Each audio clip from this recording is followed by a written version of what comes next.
नमस्कार, आप देख रहे हैं युग टर्न और मैं हूं आपके साथ खुशबू सिंह। आइए नजर डालते हैं राजस्थान से जुड़ी कुछ बड़ी खबरों पर।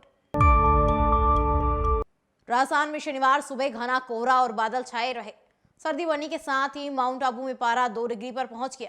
सुबह से ही बीकानेर, चूरू, झुंझुनू, सीकर, नागौर, जोधपुर और जैसलमेर के कुछ एरिया में हल्के बादल छाए रहे। उधर टोंक, भीलवाड़ा, चित्तौड़गढ़, राजसमंद, कोटा, बूंदी के एरिया में सुबह कोहरा छाया रहा। जयपुर समेत कई शहरों में सुबह हल्की सर्द हवा चलने से गलन और ठिठुरन रही। वहीं अगले साल के पहले सप्ताह में 11 जिलों में शीतलहर का दौर शुरू हो सकता है। हिल स्टेशन माउंट आबू में आज तापमान 2 डिग्री सेल्सियस दर्ज हुआ। सीकर के फतेहपुर में बादल छाने के साथ रात का तापमान बढ़कर 7 डिग्री सेल्सियस पर आ गया। बीकानेर में आज न्यूनतम तापमान 8.5 डिग्री, चूरू में 7.7 डिग्री, जैसलमेर में 9.4 डिग्री और जोधपुर में 13.8 डिग्री सेल्सियस दर्ज हुआ। राजस्थान में साल 2024 के पहले सप्ताह से शीतलहर का दौर शुरू हो सकता है।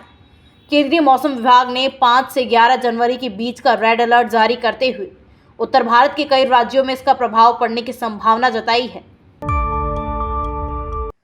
उप मुख्यमंत्री दिया कुमारी शुक्रवार को करणपुर विधानसभा के चुनाव प्रचार में पहुंची।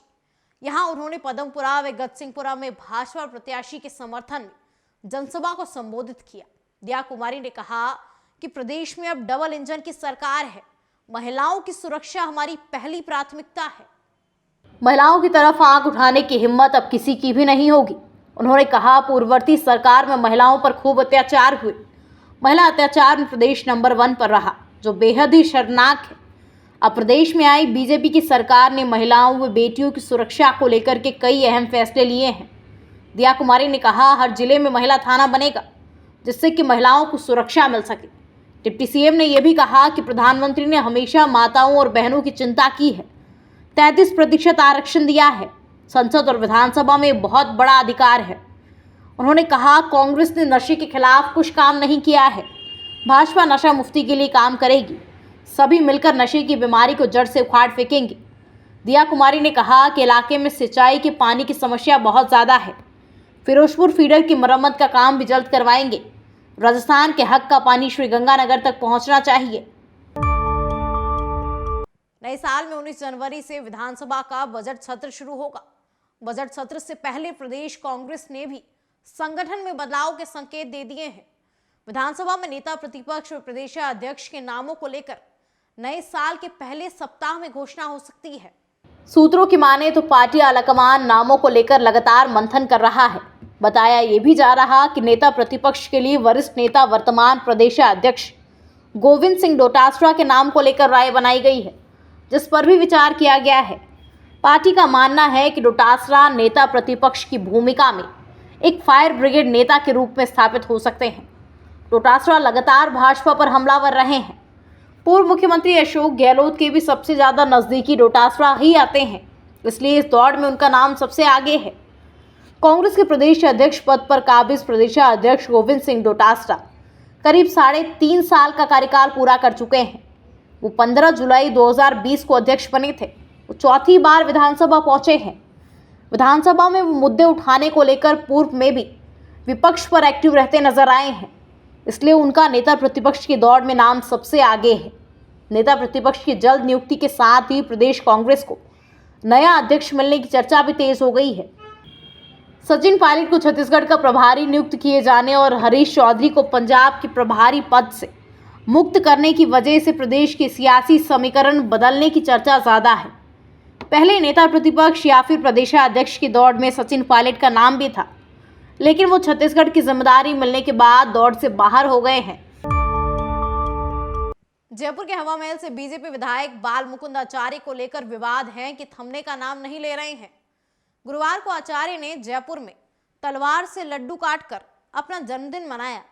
इसके बाद कांग्रेसी नेताओं ने आचार्य के खिलाफ मोर्चा खोल दिया है और इस्तीफे तक की मांग कर दी है। हवा महल से कांग्रेस के प्रत्याशी रहे रेवती रमन तिवारी ने कहा कि बदमाशों की तरह तलवार हवा में लहराकर आम जनता को डराने से भी बाज नहीं आ रहे हैं। दरअसल गुरुवार को बाल मुकुंद आचार्य का जन्मदिन था। इस मौके पर कनक घाटी आमेर रोड पर पोषबड़ा प्रसादी का आयोजन किया गया था। इसमें बड़ी संख्या में बाल मुकुंद आचार्य के समर्थक भी पहुंचे। इस दौरान बाल मुकुंद आचार्य के समर्थकों ने उन्हें तलवार गिफ्ट की। इसके बाद कुछ समर्थक उनके पास एक बड़ा लड्डू लेकर पहुंचे। आचार्य ने इस तलवार से केक की तरह लड्डू को काटा और वहां मौजूद समर्थकों को खिलाया। इस दौरान वहां मौजूदा अनाउंसर बोल रहा था कि तलवार इसलिए दी गई है ताकि जब भी सनातनियों पर बात आए, महाराज जी की तलवार आगे आ जाए। आप सिर्फ हवा महल ही नहीं बल्कि पूरे राजस्थान का नेतृत्व करें। दरअसल जयपुर शहर से बीजेपी के मंत्री सुरेश गुर्जर ने अपने समर्थकों के साथ बाल मुकुंदाचार्य को तलवार भेंट की थी। तलवार से बर्थडे मनाने को लेकर अब आचार्य कांग्रेसी नेताओं के निशाने पर आ गए हैं। राजस्थान लोक सेवा आयोग द्वारा स्वायत्त शासन विभाग के सहायक अभियंता सिविल के पदों के लिए आयोजित प्रतियोगी परीक्षा 2022 के तहत पात्रता जांच हेतु अभ्यर्थियों की विचारित सूची जारी कर दी है। इसमें 110 अभ्यर्थियों को पात्रता जांच हेतु अस्थायी रूप से विचारित सूची में शामिल किया गया है। आयोग द्वारा इस परीक्षा का आयोजन 21 मई 2023 को किया गया था। इस संबंध में विस्तृत सूचना आयोग की वेबसाइट पर उपलब्ध है। आयोग सचिव ने बताया कि विचारित सूची चयन या वरीयता सूची नहीं है। इसका उद्देश्य मात्र दस्तावेज सत्यापन के माध्यम से चयन प्रक्रिया में भाग लेने वाले अभ्यर्थियों की अभ्यर्थिता सुनिश्चित करना है। अभ्यर्थियों की पात्रता जांच विज्ञापन की शर्तों या नियमों के अनुसार की जाएगी। पात्रता की समस्त शर्तें नियमानुसार पूर्ण नहीं करने वाले अभ्यर्थियों की पात्रता आयोग रद्द कर दी जाएगी।